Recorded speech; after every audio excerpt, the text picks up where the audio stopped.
नमस्कार, आपका स्वागत है आपके अपने चैनल द फार्माकोर्स 2.0 पे। तो आज की इस वीडियो में हम बात करने वाले हैं बायोकेमिस्ट्री एंड क्लिनिकल पैथोलॉजी इस सब्जेक्ट के इम्पोर्टेंट क्वेश्चंस के बारे में, जो कि 5 मार्क्स के होने वाले हैं। तो आइए स्टार्ट करते हैं।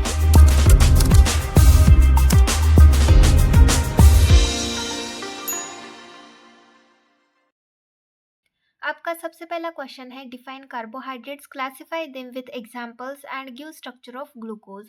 कार्बोहाइड्रेट से रिलेटेड यहाँ पर आपका सबसे पहला क्वेश्चन है। कार्बोहाइड्रेट की डेफिनेशन यहाँ पर आपको लिखनी है, उसके बाद उसका क्लासिफिकेशन लिखना है उसके एग्जाम्पल्स के साथ, और यहाँ पर आपको ग्लूकोज का स्ट्रक्चर ड्रॉ करना है।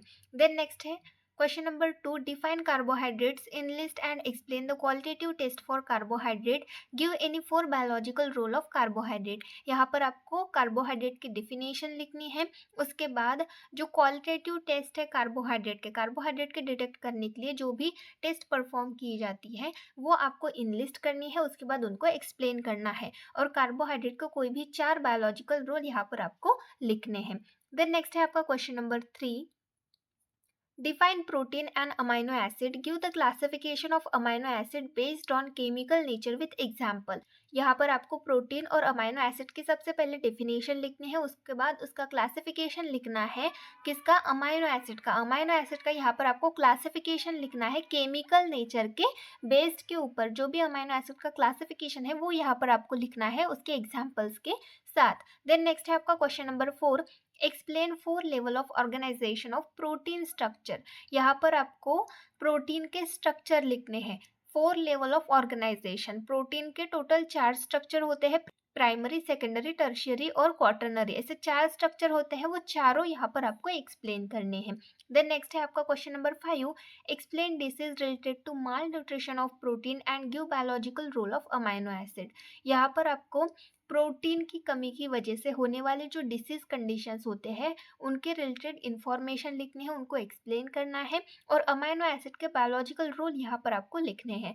देन नेक्स्ट है आपका question number 6, define amino acid, explain the qualitative test for amino acid. Amino acid की यहाँ पर आपको सबसे पहले डेफिनेशन लिखनी है, उसके बाद अमाइनो एसिड की क्वालिटेटिव टेस्ट यहाँ पर आपको एक्सप्लेन करने हैं।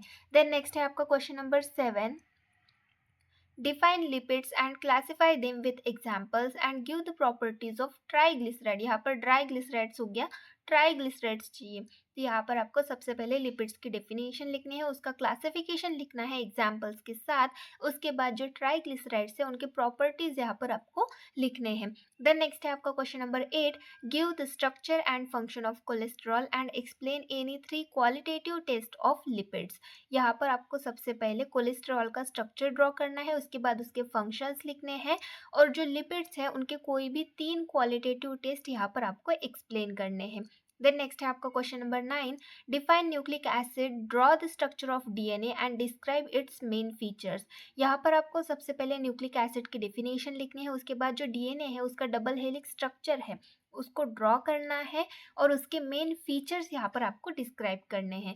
देन नेक्स्ट है आपका question number 10, define enzymes, give its IUB classification and properties, give any 2 industrial uses of enzyme.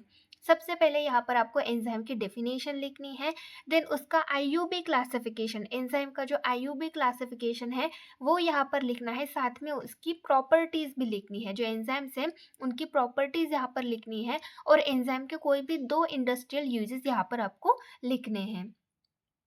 Then next है आपका question number 11, what is enzyme inhibition, discuss different type of enzyme inhibitor. Enzyme inhibition मतलब क्या होता है ये सबसे पहले यहाँ पर आपको एक्सप्लेन करना है, उसके बाद जो एंजाइम इनिबिटर्स है उसके अलग अलग टाइप्स होते हैं वो यहाँ पर आपको डिस्कस करने हैं। देन नेक्स्ट है आपका question number 12, discuss the role of enzymes in human body and explain the factors which affect the enzyme activity. यहाँ पर आपको एंजाइम्स के रोल क्या होते हैं वो डिस्कस करने हैं, ह्यूमन बॉडी में एंजाइम का रोल क्या होता है वो यहाँ पर लिखना है। उसके बाद आपको जो एंजाइम एक्टिविटी को अफेक्ट करने वाले फैक्टर्स होते हैं को एक्सप्लेन करना है। एंजाइम एक्टिविटी को जो भी फैक्टर्स अफेक्ट करते हैं वो सारे यहाँ पर आपको एक्सप्लेन करने हैं। देन नेक्स्ट है आपका question number 13, what are vitamins, give their classification and give the source and structure of riboflavin। Vitamins क्या होते हैं ये यहाँ पर आपको सबसे पहले लिखना है, उसका क्लासिफिकेशन लिखना है, और और जो राइबोफ्लेविन विटामिन है इसका सोर्स और स्ट्रक्चर यहाँ पर आपको लिखना है। देन नेक्स्ट है आपका question number 14। Give sources coenzyme form deficiency disease and structure of vitamin B 12। यहाँ पर आपको विटामिन बी 12 के सोर्सेज लिखने हैं, उसके बाद उसका कोएंजाइम फॉर्म, उसकी डिफिशियंसी डिसीज और उसका स्ट्रक्चर, विटामिन बी 12 का स्ट्रक्चर यहाँ पर आपको लिखना है। देन नेक्स्ट है question number 15। Discuss stages of carbohydrate metabolism with special emphasis on glycolysis. अब क्वेश्चन किस तरीके से पूछा गया है, discuss the stages of carbohydrate metabolism with special emphasis on glycolysis. तो यहाँ पर आपको ग्लाइकोलिसिस के साइकिल जो होती है, जो पाथवे होता है ग्लाइकोलिसिस का, वो डिस्कस करना है, वो यहाँ पर आपको ड्रॉ करना है। देन नेक्स्ट है आपका question number 16। What is glycolysis? Explain different chemical reaction and energetics of glycolysis. Glycolysis क्या है ये यहाँ पर आपको सबसे पहले लिखना है। उसके बाद ग्लाइकोलिसिस के जो केमिकल रिएक्शंस होती हैं उनको एक्सप्लेन करना है और ग्लाइकोलिसिस के एनर्जेटिक्स यहाँ पर आपको लिखने हैं। देन नेक्स्ट है question number 17। What is Embeden-Meyerhof pathway? Discuss various stages of pathway. अब Embeden-Meyerhof pathway क्या है? ग्लाइकोलिसिस साइकिल है, ग्लाइकोलिसिस पाथवे है, वही यहाँ पर आपको लिखना है और उसके जो स्टेजेस है, उसका जो पाथवे है वो यहाँ पर आपको ड्रॉ करना है। देन नेक्स्ट है question number 18। Discuss oxidation of glucose in tissue leading to generation of ATP. यहाँ पर आपको ऑक्सीडेशन की प्रोसेस लिखनी है, मतलब ऑक्सीडेशन हो रहा है मॉलिक्यूल्स का to the generation of ATP, जो पूरी प्रोसेस है वो यहाँ पर आपको डिस्कस करनी है। देन नेक्स्ट है question number 19। What is Krebs cycle? State stages in Krebs cycle. यहाँ पर स्टेजेस चाहिए था, तो क्रेब साइकिल मतलब क्या है वो यहाँ पर आपको सबसे पहले लिखना है। उसके बाद क्रेब साइकिल के जो भी स्टेजेस है वो यहाँ पर आपको लिखने हैं। देन नेक्स्ट है आपका question number 20। Explain TCA cycle, discuss it's importance. आपको यहाँ पर टीसीए साइकिल को एक्सप्लेन करना है, टीसीए साइकिल ड्रॉ करनी है, उसके बाद उसके इम्पॉर्टेंस यहाँ पर आपको डिस्कस करने हैं। देन नेक्स्ट है आपका question number 21। Schematically describe citric acid cycle. यहाँ पर आपको सिट्रिक एसिड साइकिल ड्रॉ करनी है, वो डिस्क्राइब करनी है। देन नेक्स्ट है आपका question number 22। What is gluconeogenesis? Discuss the metabolic pathway and significant of gluconeogenesis. Gluconeogenesis मतलब क्या होता है वो यहाँ पर आपको लिखना है। उसके बाद जो मेटाबॉलिक पाथवे है और सिग्निफिकेंट है ग्लूकोनियोजेनेसिस की, वो यहाँ पर आपको डिस्कस करनी है। देन नेक्स्ट है आपका question number 23। Describe electron transport chain. Etc chain जो है आपकी, जो इलेक्ट्रॉन ट्रांसपोर्ट चेन है वो यहाँ पर आपको डिस्क्राइब करनी है। देन नेक्स्ट है आपका question number 24। Discuss the role of insulin in glucose metabolism. Glucose metabolism में इंसुलिन का रोल क्या है ये यहाँ पर आपको लिखना है।